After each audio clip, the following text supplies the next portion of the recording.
Assalamualaikum warahmatullahi wabarakatuh. Sebelumnya perkenalkan, nama saya Muhammad Oval Gifari dengan NIM 129 19010, mahasiswa Oceanografi angkatan tahun 2019. Pada kesempatan kali ini saya akan menyampaikan presentasi mengenai budidaya lele dengan bioflok untuk dalam rangka mengerjakan ujian akhir semester budidaya laut. Yang pertama, masuk ke daftar isi, di mana terdapat 5 bagian akan saya bahas pada kesempatan kali ini. Yang pertama yaitu pendahuluan, yaitu yang kedua sistem budidaya, ketiga komoditas lele, keempat BMC atau bisnis model kanvas, yang kelima rancangan bisnis. Masuk pendahuluan. Ikan merupakan komoditas bahan pangan yang bergizi tinggi dan banyak dikonsumsi masyarakat Indonesia. Menurut Kementerian Kelautan dan Perikanan, konsumsi produk ikan di Indonesia cenderung meningkat setiap tahunnya. Dari tahun 2010 sampai 2014, konsumsi ikan per kapita nasional meningkat rata-rata sebesarnya 5,6% per tahun. Salah satu jenis ikan budidaya yang banyak dikonsumsi masyarakat saat ini adalah ikan lele.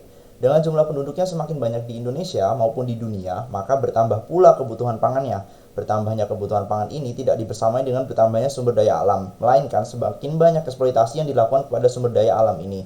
Oleh karena itu, muncullah teknik bioflok, di mana teknik ini populer di kalangan peternak lele dan nilainya karena mampu menggenjot produktivitas panen yang lebih tinggi. Selain itu, metode bioflok juga menekan penggunaan lahan menjadi tidak terlalu luas dan hemat air. Dampaknya, bioflok menjadi solusi efektif untuk memenuhi kebutuhan gizi masyarakat serta menjadi cara ekonomis bagi para pebisnis bidang perikanan. Selanjutnya masuk ke sistem budidaya, di mana pada kali ini saya akan menyampaikan sistem budidaya dengan teknologi bioflok atau BFT. Pada aquaculture didefinisikan sebagai teknik pengelolaan manajemen kualitas air yang berbasis kepada pemanfaatan dan pengendalian bakteri heterotrof yang terdapat dalam sistem budidaya tanpa pergantian air. Pada sistem BFT, kontrol terhadap interogen anorganik yang terdapat di dalam kolam didasarkan pada metabolisme karbon dan nitrogen. Bakteri dan mikroorganisme lainnya menggunakan karbohidrat seperti gula, pati, dan selulosa sebagai makanan untuk menghasilkan energi dan untuk tumbuh antara lain memproduksi protein dan sel-sel baru. Bioflok tersusun dari suspensi yang terdapat di dalam air yang terdiri bakteri, alga, partikel anorganik, pemakan bakteri seperti protozoa dan zooplankton. Sistem BFT sangat mungkin diterapkan dengan pergantian air yang minim dan penggunaan padat tebar yang tinggi baik pada budidaya udang, ikan, nilai, serta polikultur, mirror carp, silver carp, dan big head carp. Penerapan sistem BFT juga dapat menyediakan pakan tambahan berprotein untuk kultifan sehingga dapat menaikkan pertumbuhan dan efisiensi pakan. Berdasarkan dari hasil penelitian, diketahui bahwa struktur bioflok mampu menyumbangkan nilai protein sebesar 50-53%. Selain itu, penerapan sistem BFT juga dapat meningkatkan respons imun pada ikan dan udang. Hasil dari penelitian pada udang atau Lithopenaus faname, diketahui bioflok dapat meningkatkan respons seluler yang dilihat dari peningkatan ditunjuk di nilai dari nilai total hemosit dan aktivitas fagositik, serta meningkatkan total antioksidan pada plasma dan hepatopankreas. Hasil penelitian lainnya juga menyatakan bahwa BFT juga mampu meningkatkan sistem imun pada ikan nila dengan menekan tingkat kematian nila hingga 30%. Jadi untuk sistem budidaya teknologi bioflok ini sendiri dapat menekan tingkat kematian dan juga dapat memproduksi berkali-kali lipat dibandingkan teknik konvensional. Selanjutnya sistem budidaya mengenai pembuatan bioflok. Seperti yang dapat dilihat pada gambar, dalam step yang pertama, kolam yang akan menggunakan sistem bioflok dikondisikan dengan menambahkan disinfektan dan pemasangan aerator di tempat yang tepat. Langkah selanjutnya, probiotik dan molase atau bisa diganti dengan gula pasir ditambahkan ke dalam kolam. Selain bakteri dan molase, penting juga untuk menambahkan kapur dan garam.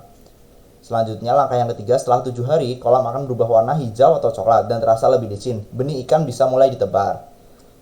Langkahnya selanjutnya, ikan diberi pakan seperti biasa. Selama proses budidaya berlangsung, tepung ditambahkan untuk menambah unsur karbon dalam kolam. Sisa pakan kotoran ikan dan tepung akan menjadi sumber nutrisi bagi bakteri dan organisme lainnya untuk membentuk flok. Lalu step yang terakhir, ketika bioflok terbentuk, gumpalan tersebut berfungsi sebagai pakan alami tambahan bagi ikan dan menjaga kualitas air sehingga kesehatan ikan pun meningkat. Bioflok biasanya terdiri dari bakteri, mikroalga, ragi, dan protozoa yang sama-sama menguntungkan bagi ikan.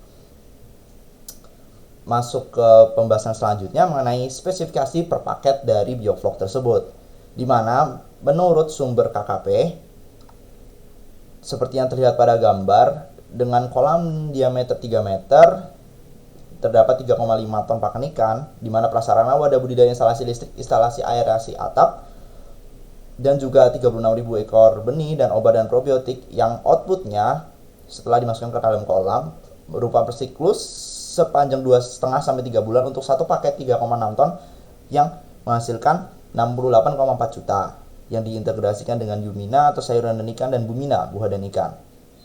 Di mana pemanfaatan limbah menjadi pupuk tanaman, mengurangi kadar amonia dalam air, menghasilkan sayuran dan buah organik 314 kg sayuran senilai Rp 600.000 atau musim atau per paket, 157 kg buah senilai Rp 750.000 per musim dan per paket. Keuntungan lele sama dengan 16,2 juta per musim per paket, di mana nilai per paket tersebut sama dengan 200 juta dan output per tahun untuk 103 paket sampai dengan 1.321 ton panen ikan per tahunnya, dan nilai produksi ikan mencapai 21,14 miliar dan 1.030 orang penyerapan tenaga kerja.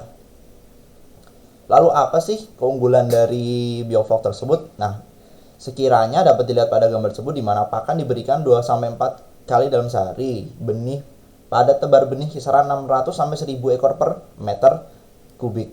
Probiotik aplikasi di air diberikan 2 kali sehari dan campur pakan 1 gram per kilogramnya. Sarana budidaya pembuatan bak bulat, instalasi, aerasi inlet dan outlet jaringan listrik. Produktivitas bioflok dapat mencapai 3 kali lipat dibandingkan dengan metode konvensional, di mana produktivitas jadi limbah dan juga aquaponik, di mana Yumina sayuran dan ikan dan Bumina buah dan ikan. Masa budidaya selama 75 sampai 90 hari, hasil panen mencapai 280 sampai 560 kg per kolam, keuntungan lebih tinggi Rp 4.000 hingga 6.000 per kilogram, dan juga sistem bioflok ini menghemat air dan lahan dan juga tentunya ramah lingkungan. Selanjutnya masuk ke komoditas lele, di mana taksonomi salah satu dari spesies lele dapat dilihat pada presentasi hal ini, di mana lele termasuk kingdom Animalia, subkingdomnya Metazoa, filmnya Chordata, subfilum Vertebrata, kelasnya Pisces, subkelasnya Teleostei, ordonya Ostariophysi, subordonya Siluroidea, familynya Caridae, genusnya Clarias, spesiesnya Clarias garipinus. Kemudian morfologi dari lele, di mana tubikan lele salah satunya saya ambil di sini adalah lele sangkuri yang tidak bersisik dan berlendir serta memiliki mulut yang relatif lebar, yakni 1/4 dari panjang total tubuhnya. Ciri khas dari lele sangkuriang adalah adanya 4 pasang sungut yang terletak di sekitar mulutnya. 4 pasang sungut tersebut terdiri dari 2 pasang sungut rahang atas dan 2 pasang sungut rahang bawah.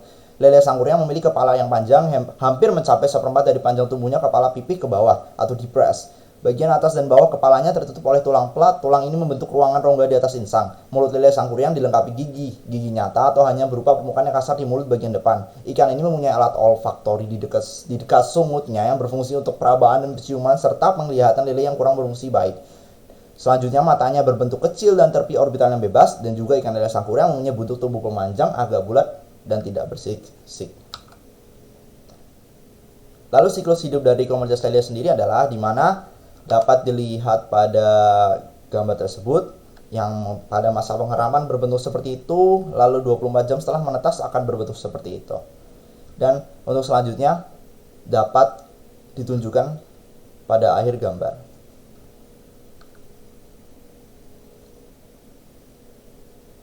Di mana perkembangan awal hidup ikan secara umum dibagi menjadi stadia telur, larva, dan juvenil yang dapat dilihat pada gambar ini kembali. Kenapa saya memilih komoditas lele? Karena menurut saya ikan lele merupakan jenis ikan yang mudah dibudidayakan.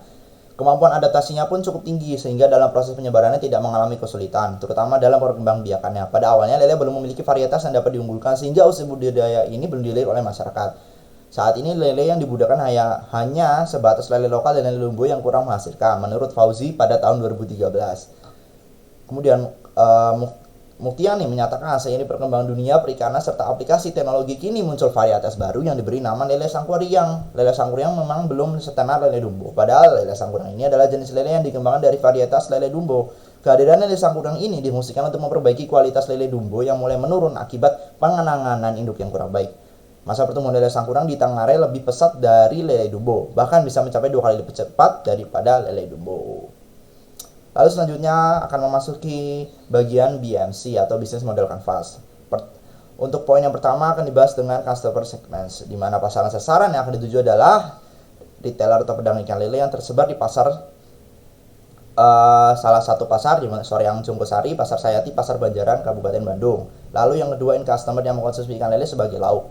Lalu untuk yang poin kedua, value propositions-nya, proposisi nilai yang ditawarkan pasar sasaran yaitu sebagai berikut. Menyediakan ikan lele yang berkualitas dengan 4 indikator. Menjual olahan kuliner berbahan dasar ikan lele, menyediakan pelatihan budidaya bagi pembudidaya ikan lele yang ingin mendirikan budidaya ikan lele. Lalu masuk ke poin ketiga, di mana channel satu saluran yang digunakan berupa saluran komunikasi, saluran distribusi, dan saluran pemasaran. Di mana saluran komunikasi yang digunakan melalui media sosial seperti WhatsApp ataupun SMS serta katalog mengenai produknya. Sedangkan saluran distribusi yang dipilih yaitu melalui penjualan langsung serta berkolaborasi dengan toko oleh-oleh dan juga warung-warung makan lele terdekat ataupun di dalam satu region. Kemudian pada saluran pemasaran terdapat saluran pemasaran langsung atau direct selling. Melalui saluran ini perusahaan menjual langsung produk hasil panen lobster kepada konsumen akhirnya. Selanjutnya melalui saluran distributor, melalui saluran ini perusahaan menjual produk hasil panen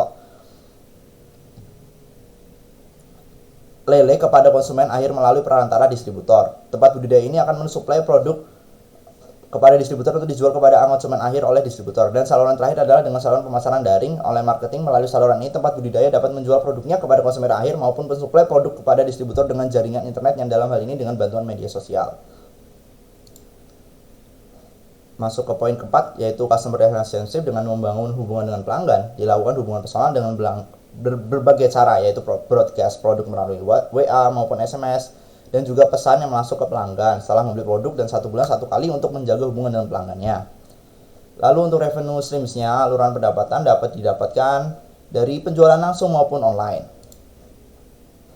Lalu yang keenam, key activities-nya terdapat beberapa hal seperti membersihkan kolam beternak, membuat kolam dan riset ya. Kemudian melakukan pemasaran melalui sosmed, brosur, katalog, lomba, open booth, membagi contoh produk kuliner. Selanjutnya key resources-nya yaitu terdapat 4 poin di sini. Yang pertama adalah SDM-nya yang ahli budidaya ikan lele, admin sosmed dan direktur, lalu sumber daya fisik smartphone, komputer, kendaraan bermotor, sumber daya intelektual kemitraan, database pengetahuan, sumber daya finansial adalah investornya. Lalu masuk ke poin ke-8 yaitu key partnership-nya yang dapat berupa supplier pakan, vitamin dan vaksin, kemudian APSI atau Asosiasi Pembudidaya Lele Indonesia, Dinas Perikanan, Peternak Lele. Lalu cost structure-nya, di mana biaya mesin dan peralatan, lalu selanjutnya biaya bahan baku, biaya tenaga kerja langsung, biaya pemasaran, biaya operasional, biaya riset, biaya pelatihan. Selanjutnya masuk ke rancangan bisnis. Di sini telah saya tampilkan rincian dari cash flow yang seminimalnya 1 tahun, atau di sini lele mengalami 4 siklus panennya, di mana uraiannya seperti berikut. Biaya pembuatan terdapat kolam bundar, wire mesh, dan terpal diameter 3 meter tinggi, rumah jaga dan gudang, saluran kolam tampung, sewa lahan 10 tahun, lalu perlengkapan dan peralatan pompa bensin, di mana harganya dan unit dan volumenya dapat terlihat pada tabel ini. Tabel lanjutannya, untuk peralatannya ada pompa submersible, selang plastik, serok, bak, ember, yang total dari peralatannya tadi mencapai 20.230.000. Lalu selanjutnya mengenai rincian penyusunan per tahunnya, di mana kolam dan bangunan sebanyak 10%, rumah jaga dan gudang, saluran dan kolam tampung, peralatan dan pompa bensin, yang penyusunan per tahunnya ini totalnya dapat mencapai 4.375.000. Lalu biaya tetap per tahun, yaitu yang rinciannya adalah gaji operator, bahan bakar, listrik, penyusutan, dan lain-lain, yaitu administrasi dan perawatan, yang totalnya dapat mencapai 9.250.000. Selanjutnya, terdapat rincian mengenai biaya variabel per kolam per siklus, di mana isinya mengenai benih, pakan, molase, tepung terigu atau kanji, premix, disinfektan, tenaga panen, dan pembersihan, yang totalnya dapat mencapai 6.877.500. Dan juga di mana 1 tahun atau 4 siklus per kolamnya mencapai 27.510.000. Dan apabila 10 kolam, maka menjadi 275.100.000. Lalu untuk rincian penerimaan produksinya, rinciannya adalah ukuran konsumsi, oversize, undersize, dan totalnya.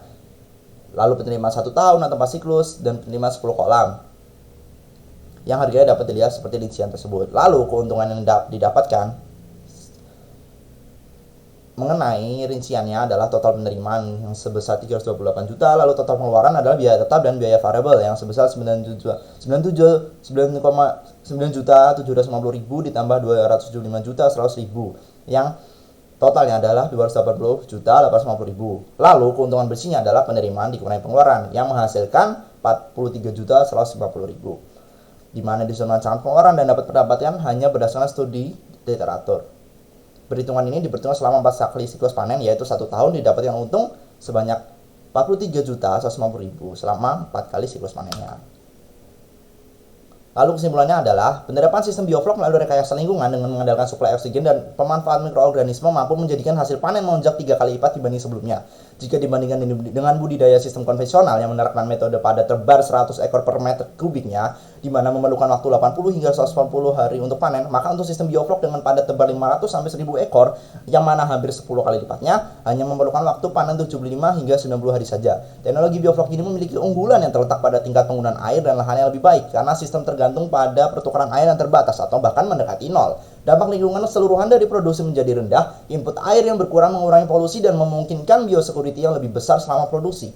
Komoditas lele dengan teknologi atau sistem bioflok ini dapat mendapatkan keuntungan karena produktivitasnya dapat mencapai 5-60 kali lipat lebih besar dibandingkan dengan konvensional. Dengan teknologi ini pun harga yang beredar pada pasaran akan dapat mudah sekali diterima oleh masyarakat karena harganya yang sangat terjangkau. Selama 1 tahun pembudidaya atau 4 siklus sudah didapatkan kembali modal budidaya dan untung sebesar Rp43.150.000. Berikut adalah daftar pustakanya. Terima kasih atas perhatiannya. Sekian presentasi mengenai UAS budidaya laut saya Muhammad Ofari dengan NIM 1291901 1291910. Pamit undur diri. Wassalamualaikum warahmatullahi wabarakatuh.